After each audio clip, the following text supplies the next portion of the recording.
मुख्यमंत्री जी बस बिहार को बख्श दें, उसके बदले में उनको जो चाहिए देश दुनिया से ले लें। अक्सर कहा गया है कि दुश्मन कभी दोस्त नहीं हो सकते हैं, लेकिन आज उदाहरण ऐसा आपको मिलेगा, आज एग्जाम्पल्स ऐसे सेट होंगे जिसमें आपको लगेगा कि ये दुश्मनी कैसी, ये दोस्ती कैसी।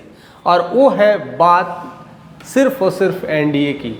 एनडीए में जो चेहरा है, तीन चेहरे जो हम लेकर के, या तीन पार्टियों का संगठन है जिसमें ज़्यादातर लोग उसमें शिरकत हुए हैं। ऐसे तो सबसे बड़ी पार्टी के रूप में है बीजेपी और जेडीयू, यानी जनता दल यूनाइटेड। नीतीश की सरकार है और वहाँ बीजेपी के हैं, उसमें मांझी की सरकारें मिलती हैं और चिराग पासवान की सरकारें मिलती हैं। अब ये सब मिल करके एनडीए बनाया है। अभी कितना महज काम करता है, ये काफ़ी कुछ सोचने का समय है, क्योंकि इससे पहले कई बार ऐसा हुआ है कि जब एनडीए में नीतीश कुमार और बीजेपी का जो गठबंधन हुआ करता था, वो कहीं ना कहीं यू टर्न वाली गठबंधन हुआ करता था। और उस यू टर्न में हमेशा बीजेपी की घबराहट रहती थी, या टेंशन रहता था कि ये साथ है कि साथ नहीं है, इसीलिए यह सारा खेल चलते रहता था। लेकिन हमेशा की तरह इस बार क्या होगा, बहुत कुछ प्रक्षेप बना हुआ है। लेकिन नीतीश कुमार ने साफ साफ कह दिया था, मैंने आरजेडी का साथ दे करके मैंने गलती कर दिया था, अब वो गलती रिपीट नहीं होगी। फिलहाल इससे पहले भी वो कह चुके थे, बट वो गलतियां रिपीट कर दिए थे। लेकिन इस बार भी वो ये बातें कहते हैं, लेकिन इस बार का मंशा लगता है कि क्लियर है। एक तो एक कहानी जो छिपी है, यू टर्न वाली जो कहानी नीतीश की छुपी हुई है, एक ऐसी कहानी है। दूसरी कहानी छुपी है चिराग और नीतीश की छुपी है। 2020 के इलेक्शंस का समय था, वहां पर नीतीश को पूरी तरह से चिराग घेर करके, कहते ना, दबोच करके हर हथकंडे। मुख्यमंत्री जी तो मानने को तैयार नहीं है। जब हम लोग बोलते हैं कि बेहद शराब मिल रही है, तो बोलते हैं हम लोग झूठ बोल रहे हैं। ऐसा समय आ गया था कि उनकी हर छोटी छोटी गलतियों को चिराग जिस तरह से रिवील कर रहे थे, ऐसा लग रहा था कि एफआईआर का केस नीतीश पे होने वाला है और नीतीश जेल जाने वाले हैं। ऐसी स्थितियां क्रिएट की गई थी। और ऐसे कई सारे पार्टी फंडेज में बहुत सारे ऐसे जो अंदरूनी मामला होता है, जो पार्टी ही एक दूसरे को ज़्यादा समझ पाती है और रिवील कर देती है, और वही मुद्दा बड़ी मुद्दा बन जाती है। उसको लेकर करके काफ़ी कुछ चिराग पासवान घेरते हुए दिखे हैं। लेकिन समय बदलते गया, चीज़ें बदलती गई, और अब मामला भी कुछ और हो गया।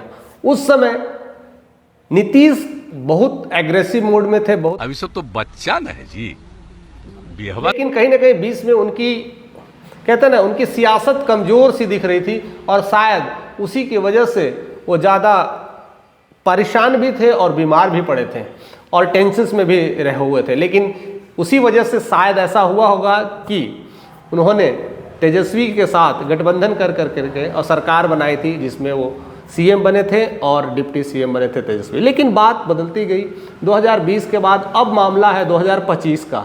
अब 2025 में चिराग ने अपनी अलग नीतियों पे काम किया था, अपनी नई पारियां खेलना शुरू किया, और उसमें उन्होंने मोदी जी का पूरी तरह से एक तरफा सपोर्ट देने की बातें कही। और उसको लेकर के कई सारी बातें हुई थी कि सही में साथ दे रहे हैं कि सही में साथ नहीं दे रहे थे, क्योंकि ऐसे बीच में मामले उठाए हैं जो मोदी के खिलाफ हुआ करते थे। कहीं ना कहीं वो आरक्षण का मामला था, और भी बड़ी सारे मामले जो एक यूपीएससी में एंट्री का था, लेटरल एंट्री का था, उसको लेकर के मैं मुद्दे उठाए थे।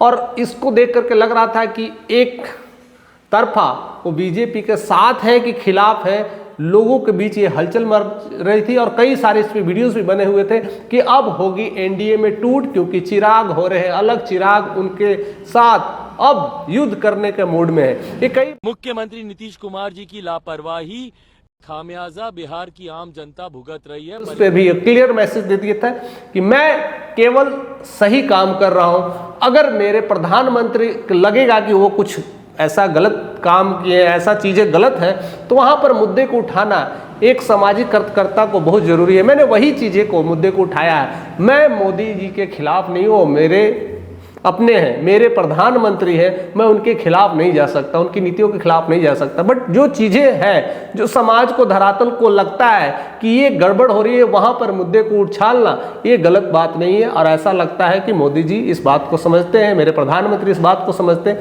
इसलिए इसमें कोई दो राय नहीं है।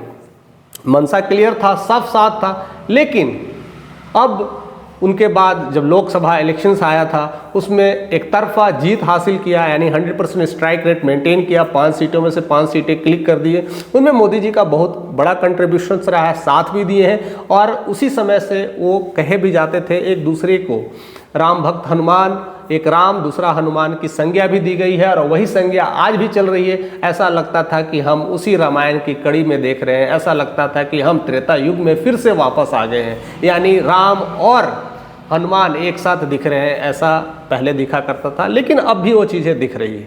लेकिन अब मामला आता है कि अब क्या है। अब हाल ही में देखिए, रामविलास जिसने पार्टी अपना स्थापना किया था 2000 ईस्वी में, जनता दल से अलग होकर के अपने पार्टी का स्थापना किया था। अब वो पार्टी का 24वां यानी 24 साल हो गए, 25वां उनका स्थापना दिवस था। अब उस स्थापना दिवस को लेकर के रामविलास के पार्टी का स्थापना दिवस में ले करके कई सारी बातें उठ रही थी कि किस तरह के लोग आएंगे, किस तरह के लोग नहीं आएंगे।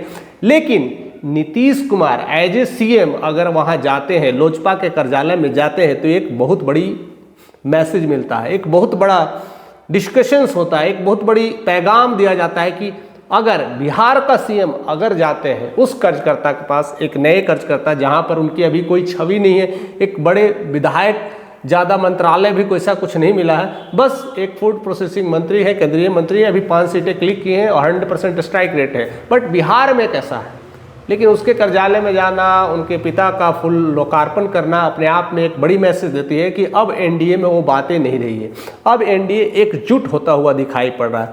अब उन दोनों के बीच एक इंटैक्ट जुड़ता हुआ दिख रहा है। और साथ साथ उनकी इस फंक्शन में, इस फंक्शन में जिस तरह से गृह प्रवेश का फंक्शन बोला जाता था, उस प्रवेश में कई सारे दिग्गज नेताओं का भी आना जाना हुआ। उसमें अगर कहा जाए तो एनडीए के भी सरकार थी, यानी बीजेपी के भी कई सारे नेतागण थे, हम के भी कई नेतागण थे, मांझी परिवार वाले भी नेतागण थे, और खुद एज ए चीफ मिनिस्टर आता है तो किसी चीज़ की ज़रूरत नहीं है। अपने आप में चीफ मिनिस्टर बिहार का सबसे बड़ा पद भी होता है, अगर वही आ जाते हैं तो बाकी विधायक आए या ना आए वो अलग ही इम्पोर्टेंस है, बट उनका आना ही एक तरफा सपोर्ट का कहीं ना कहीं वो कड़ी जुड़ जाता है। इससे लगता है कि एनडीए जो जुड़ाव है कहीं ना कहीं अब लोजपा से, यानी अब लोजपा की जो पार्टी है उनके जो कार्यकर्ता हैं चिराग पासवान से जुड़ाव काफ़ी मजबूत होता हुआ दिखाई दे रहा है, इंटैक्ट दिखाई दे रहा है।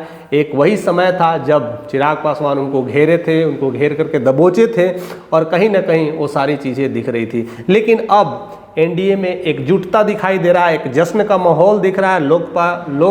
लोजपा के कार्यालय में एक बहुत बड़ा मैसेज भी मिल रहा है, क्योंकि जिस तरह से उनकी एंट्री हो रही है, नीतीश कुमार की एंट्री हो रही है।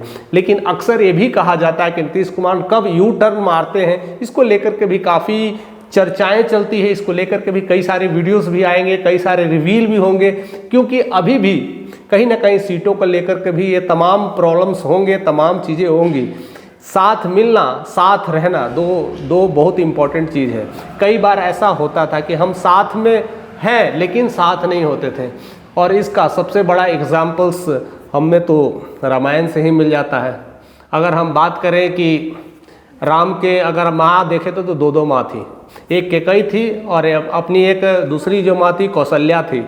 लेकिन कैकई बहुत ज़्यादा मानती थी, कहते थे अपने प्राण से भी ज़्यादा मानती थी, अपने बच्चों से भी ज़्यादा प्यार करती थी। लेकिन जैसे ही सियासत की बात आती है वो पलटी मार जाती है। तो क्या ऐसा ही पलटी मार कुछ दिखने को मिलेगा? क्योंकि नीतीश कुमार इस चीज़ के लिए जाने जाते हैं, बट ऐसा वो कर चुके हैं। इसलिए मैं कह रहा हूँ, और सारी जो कहानियाँ बनती है उसी के बेसिस पे सारी चीज़ें दर्ज भी होती है।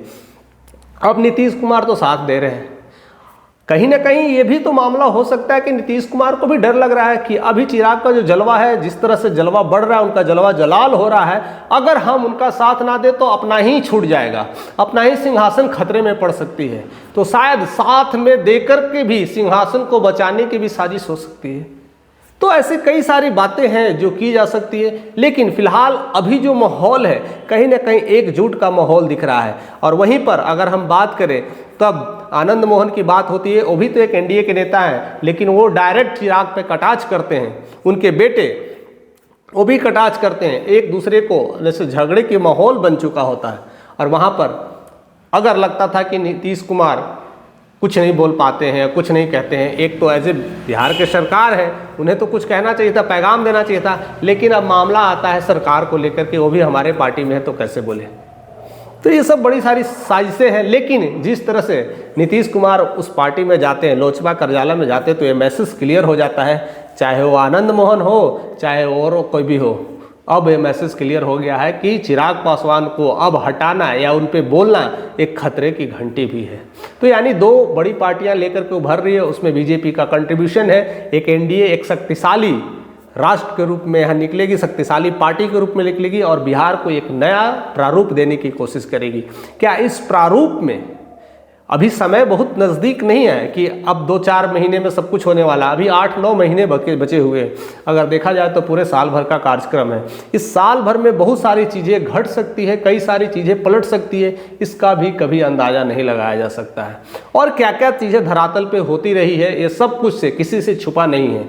आप सारे लोग जितने भी हमारे साथ व्यूवर्स जुड़ते हैं, सारी चीज़ें लोग जोड़ते हैं और सारे चीज़ों को कहीं ना कहीं उन्होंने आपने अनुभव भी किया है। उस अनुभव को ज़रूर आप इस वीडियो के माध्यम से साझा करिएगा, शेयर करिएगा, क्योंकि ये सारे धरातल पे आपने भी कहीं ना कहीं महसूस किया है। ये सब सारे जो घटनाएं हैं जो हो रही है, जो अपने आपस में जो मिश्रण और अलगाव जो होता है, कहीं ना कहीं ये देखने को ही मिलता है। अगर आप पॉलिटिकल नॉलेज अगर ज़्यादा रखते हैं, इस धरातल को ज़्यादा नॉलेज रखते हैं, राजनीतिक को ज़्यादा समझते हैं, तो अपनी समझ ज़रूर हमारे साथ शेयर करिएगा कि किस तरह से एक एनडीए अपनी सरकार बना पाएगी। अगर सरकार बना पाएगी तो उसमें चिराग का कितना बड़ा रोल मिल पाएगा, या नीतीश का कौन सा रोल होगा, या एक दोनों मिल करके और उधर बीजेपी का कोई और चेहरा होगा, वो चेहरा कौन सा होगा, या सम्राट चौधरी ही संभालेंगे। ये सब तमाम राजनीतिक माहौल बना हुआ है, क्योंकि कहीं ना कहीं हर कोई को सीएम का चेयर चाहिए, डिप्टी सीएम का चेयर चाहिए, बट वो 2 सीट लिमिटेड है। और 3 कैंडिडेट में से वो कौन कैंडिडेट है जो इस दोनों चेयर में से संभाल पाएंगे?